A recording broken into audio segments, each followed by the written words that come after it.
అలా కళ్ళు మూసుకోగానే ఆయన్ని తలుచుకోగానే గుర్తొచ్చే చిన్నప్పటి మెమరీస్ ఏమన్నా ఒక 2? అదే ఇప్పుడు చెప్పాను కదా, ఆ! ఇదొకటి అనమాట. ఆ! ఇట్లాగా ఆయన ఇప్పుడు మా నెల్లూరులో చాలామంది మా రిలేషన్స్‌లో ఉన్నాము. హ్మ్. ఈ కల్ట్ అసలు మాకెవరికీ లేదు.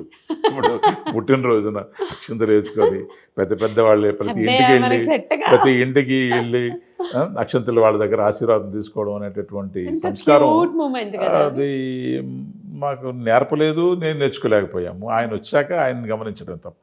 వావ్! ఇట్లాంటివి అనమాట. ఆయన ఒక సెపరేట్ ఒక ఫినామినా అనమాట. యాహ్! ఒక యూనిక్ స్టైల్ అంతే అది. అది. హ్మ్. కాకుండా ఆయన ఇన్‌స్టిట్యూట్‌కి పోకముందు నుంచి మేమంతా కలిసి తిరిగేవాళ్ళం కాబట్టి నెల్లూరులో. హ్మ్. ఫిల్మ్ ఇన్‌స్టిట్యూట్‌కి పోకముందు నుంచి తెలుసు. ఏదైనా కొన్ని ఇన్సిడెంట్స్ ఒక 2, 1 ఆర్ 2. అంటే అయిన తర్వాత అంటే how much devoted to his career అనే దాంట్లో ఒక ఎగ్జాంపుల్ ఏంటంటే, ఒకసారి నాగబాబు గారు వచ్చి, "హరి" నేను ఇంటికెళ్ళాను. నాగబాబు గారు, "హరి షూట్ ఖాళీయా? షూట్ లేదా?" లేదంటే లేదన్నా. "సరే వెళ్దాంరా, అన్నయ్య షూటింగ్ జరుగుతోంది ఇక్కడ చెన్నైలో నుంగంబాకం దాటారు, చట్పట్ అని వస్తుంది. చట్పట్లో ఒక హోటల్‌లో షూటింగ్ జరుగుతోంది. వెళ్దాంరా ఖాళీగా ఉంటే" అని అన్నాడు. ఇద్దరం కలిసి వెళ్ళాం. హ్మ్. వెళ్తే అది ఒక పెద్ద హోటల్ అది. అట్లాంటిక్ హోటల్ అనుకుంటా. ఆల్మోస్ట్ 30 ఇయర్స్ అయింది కదా! హ్మ్. I think my memory is correct అనుకుంటున్నా. ఓకే. అట్లాంటిక్ హోటల్ అని చాలా పెద్ద, అప్పట్లో చాలా పెద్ద స్టైర్స్ ఉన్న హోటల్. హ్మ్. పైనుంచి కిందకి చూస్తే అసలు కార్లు చిన్న చిన్న టాయ్స్ లాగా వెళ్తుంటాయి. ఓకే. నాకు మొదలే వెర్టిగో ఉంది. ఆ పైనుంచి కిందకి చూడలేను. Oh my God! గోడ అంచుకి జస్ట్ ఇంతే ఒక పారాపెట్ వాల్ ఉంటుంది కదా! గోడ అంచు ఉంటుంది కదా! అదే. దాన్నేమంటాం?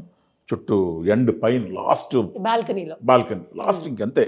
ఇంక చివరికి ఇంక పైన ఇంకేం స్టేర్స్ ఉండవు. Oh my God! Open place ఉంటుంది. చుట్టూ గోడ కట్టుంటారు కదా! పారాపెట్ ప్రహరీ. ప్రహరీ అంటాం కదా! చిన్నది ఇంత అంటే మన మోకాలంత హైట్‌లో ఉంటుంది. అవును. హ్మ్. అది కూడా వెడల్పు కూడా లేదు. తక్కువ వెడల్పు. ఇంతే గోడ. హ్మ్. ఇంతే ఉంటది. నేను కిందకెళ్ళి చూడాలంటే గట్టి పట్టుకొని చేతులు వణుకుతూ మెల్లగా అలా తొంగి అలా చూశాననమాట. చిన్న చిన్న కార్లు వెళ్తున్నాయి. హమ్మయ్య! నాయనా ఇదేంట్రా బాబు అనుకున్నాం. సో, అలాంటి సిట్యుయేషన్ అది. హ్మ్. ఆ గోడ మీద ఫైట్ అండి. My God! ఇప్పుడంటే టెక్నాలజీ పెరిగింది. యెస్. అసలు అంత శ్రమ పడక్కర్లే. సేఫ్టీ మెజర్స్ ఇప్పుడు యూజ్ అసలు చేసుకోవాలి. బ్రహ్మాండంగా టెక్నాలజీ పెరిగింది. Fight masters, number of sections ఉన్నాయి. దాని అంటే సెక్యూరిటీ మెజర్స్ బోల్డ్ అని ఉన్నాయి. అవును. అసలు అంత శ్రమ పడకుండానే ఇప్పుడు గ్రీన్ మ్యాట్ అని, బ్లూ మ్యాట్ అని వచ్చేసాయి. హ్మ్. చక్కగా మన రూమ్‌లోనే వేసుకొని చేసుకోవచ్చు. యెస్. ఇప్పుడు ఇంత టెక్నాలజీ అప్పట్లో లేదు కదా! లేదు. ఆ గోడ మీద ఈయన సమ్మర్ సాల్ట్స్ వేస్తున్నాడండి. ఇంకా ఏ మాత్రం స్లిప్ అయితే ఇంక అసలు కింద వెనక్కి కూడా ప్రొటెక్షన్ కూడా లేదు. హ్మ్. కింద చూస్తేనే అసలు భయమేస్తుంది. అసలు దాని మీద నిలబడ్డమే అసలు కళ్ళు తిరిగి కింద పడిపోతాం. దాని మీద సమ్మర్ సాల్ట్స్. అసలు అంత ధైర్యంగా అసలు అర్థం కాలేదండి నాకు. మాకు ఏం అసలు భయపడలేదా మీరు? డెఫినెట్‌గా ఏంటంటే నేను నాకు కళ్ళు తిరిగిపోతున్నాయి చూస్తే కింద బేసిక్‌గా అంటే పొరపాటుగా. మనం భయపడడం వేరు. భయపడ్డాను. మన ఎదురుగా ఎవరన్నా అలాంటి ప్లేస్‌లో ఉన్న అసలు భయమేస్తుంది. వేరేవాళ్ళు చేస్తున్నా మన కాళ్ళు గడగడ వణుకుతుంటాయి. వణుకొస్తుంది. చూశాను నాగబాబు వైపు చూశాను. నాగబాబు కళ్ళల్లో అలా కొంచెం గ్లూమీగా అంటాం, కొంచెం భయం. గుడ్ల నిండా నీరు చేరతాయి అంటాం కదా! Oh my God! అట్లాగా కళ్ళల్లో కొంచెం ఆ చెమ్మగిల్లిన కళ్ళు కనపడ్డాయి ఆయనలో. హ్మ్. మెల్లగా ధైర్యం చేసి, నాగబాబు ఏంటి నాగబాబు ఆయన అవసరమా? ఇప్పుడు ఆల్రెడీ ఆయనకి పేరు వచ్చేసింది. అప్పటికే ఆయన మంచి సుప్రీం స్టార్. Supreme star. అప్పటికే ఇది ఖైదీ వచ్చేసింది. బ్రహ్మాండమైన ఇదిలో ఉన్నాడు ఆయన. మంచి పాపులారిటీ. ఆయన ఏం చెప్పినా, ఏం జరిగినా, ఏం మాట్లాడినా కూడా చెల్లుబాటు అయ్యేటటువంటి రోజులు. అలాంటప్పుడు ఇది చేయాల్సిన అవసరం ఏముంది నా బాబు అని మెల్లగా, అంటే పెద్దగా అనకూడదు కదా! హ్మ్. మెల్లగా చూడు నా బాబు అవసరమా ఇది అని అన్నా. అదే నాకు అర్థం కావట్లేదు హరి. ఈయనకేంటి కొంచెం కూడా ఇది లేదు. ఆయనలో కళ్ళల్లో ఆయనకి నీళ్లు భయం, తిరుగుతున్నాయి. బాధ అన్నీ ఆయన ఉంటాయి. విపరీతమైన ప్రేమ కదా నాగబాబుకి. కోపం వచ్చినా అలాగే ఉంటుంది, ప్రేమ వచ్చినా అలాగే ఉంటుంది. తట్టుకోలేము, రెండు తట్టుకోలేము. అసలు కోపం వస్తే ఇంకా అసలు మొత్తం లేచిపోద్ది ఇదంతా. భయంకరంగా ఉంటుంది పరిస్థితి. దాంట్లో ఏజ్ ఉండదు, పెద్దోడని ఉండదు, చిన్నోడని ఉండదు. వీడు పొజిషన్లో జెండర్ అసలు క్వశ్చనే లేదు ఇంకా. అలాగే ఉంటుంది. కోపం వస్తే అలాగే ఉంటుంది, ప్రేమ వచ్చినా అలాగే ఉంటుంది. ఒకవేళ గబగబా చెడామడ తిట్టేసిన 5 నిమిషాల్లో ఇంకా అసలు గోడకు కొట్టిన బంతి లాంటిదనమాట. ఎంత స్పీడ్గా అరుస్తాడో అంత స్పీడ్గా వెనక్కి వచ్చేస్తాడు. వచ్చేసి రా ఇంక పోదారా అంటాడు. అట్లా ఉంటుంది ఆయన నేచరు. సో పాపం ఆయన కళ్ళు అలా నిలుతున్నాయి. దానితో నేను మెల్లగా అన్నాను కదా, అది ఇంకొంత ఎక్కువైంది ఇంక. సరే షూటింగ్ అయిపోయింది, ప్యాకప్ చెప్పారు. సరే ఒకే కారులో అంటే ఒకే కార్లో కాదు కానీ ఒకే కారే. ఒకే కారు. ఆయన సారేమో చిరంజీవి గారు ముందుకు వచ్చినారు, మేము ఇద్దరు వెనకాల కూర్చున్నాము, మిగతా ముందు కూర్చున్నాం. మొత్తానికి గుర్తులేదు. మెల్లగా నాగబాబు ఎత్తాడు. అన్నయ్య, ఇప్పుడు అంత అవసరం ఉందా మీకు? అంత రిస్క్ చేసే షాట్ చేయాల్సిన అవసరం ఉందా మీకు? ఏదైనా పొరపాటు జరిగితే ఏంటి, సరే ఆలోచించావా అని మెల్లగా అన్నాడు. అంటే ఆయన అన్నమాట ఏంటంటే, ఏమరా నాకు భయం అయితే నేను ఎందుకు చేస్తాను చెప్పు? నా బాడీలో లేదు భయం అనేది. భయం ఉంటే నేను మాత్రం చేస్తాను. నా లైఫ్ మీద నాకు భయం అనేది ఏర్పడితే నాకు కూడా తీపే కదరా లైఫ్ అంటే. బట్ నాకెందుకో సంహవ్ నాకు భయం అనిపించలేదు కాబట్టి చేయగలిగాను అనేది ఆయన ఇదండి. అసలు నో, వర్క్ విషయంలో నో అని చెప్పడం ఆయన చేత కాదు.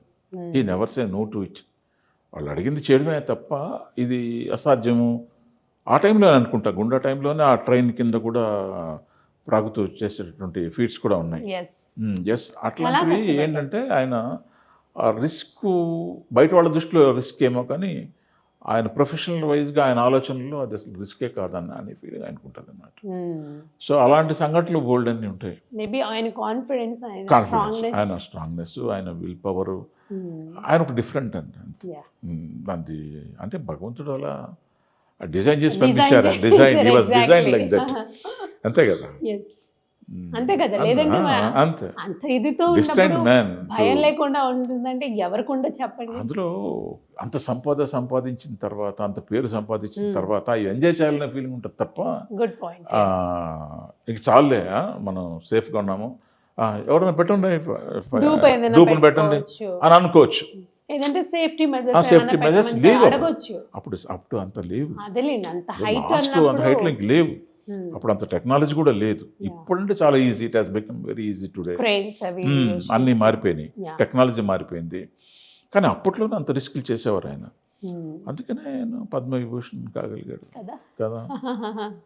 ఇప్పుడు అందరి మనసులో అలా ఉండిపోయారు చిరస్థాయిగా. అసలు అల్టిమేట్ అండి. ఆయన డిఫరెంట్ అండి, బిహేవియర్ కూడా డిఫరెంట్.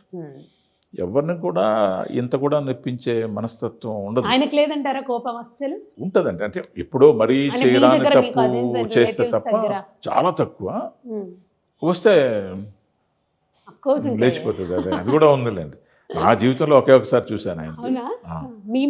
నా మీద చేశారు. అంటే మన వెల్ విషన్గానే, అంటే మనం మంచి చెప్పడం ఉద్దేశంతో చాలా కోప్పడండి. అసలు ఇప్పటికి ఆ భయం ఇప్పటికి పోలా. ఇప్పుడు కూడా ఆయన చూడగానే అదే మైండ్లో ఎక్కిపోయిందో, మరి సబ్ కాన్షియస్లో రికార్డ్ అయిందో మరి నాకైతే తెలియదు. అంటే ఎప్పుడు రియాక్ట్ అవ్వని వ్యక్తి మీ మీద. అదే అసలు మామూలుగా ఆయన అసలు ఎప్పుడు ఇంత మాట కూడా ఎవరిని అంట కదా. అలాంటి వ్యక్తి అసలు టాప్ లేచిపోయేటట్టు, బిల్డింగ్ లేచిపోయేటట్టు భయంకరం, అసలు మామూలుగా కాదులేండి. పెద్ద పెద్దగా అరిచేటప్పటికి నోట్లోంచి మాట పడిపోయింది. ఆ మాట పడిపోవడం ఇప్పటికి పడిపోయింది. పాపం తిట్టింది ఎవరి కోసం అంటే మా గురించే, మా శ్రేయస్సు గురించే తిట్టింది. కానీ తిట్టడం అనేటటువంటిది చాలా రేంజ్లో ఉండింది అనమాట. దాంతో ఒక సబ్ కాన్షియస్లో రికార్డ్ అయిపోయింది. అది ఇప్పటికి పోలా. ఇప్పటికి కూడా వెళ్ళినప్పుడు ఏంటి పని ఉందా అని అనుకోండి, ఏం లేదు, కాదరా ఏమన్నా ఉంటే చెప్పు అంటాడు. ఏ లేదు అంటాం, మనసులో భలే హుషారుగా వెళ్తాం.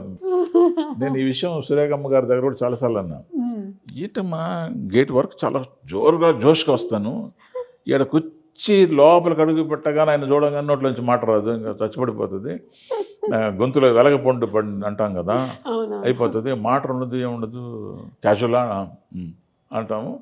సరే వెళ్ళనా అంటాడు, అంతా వెళ్ళిపోతాడు.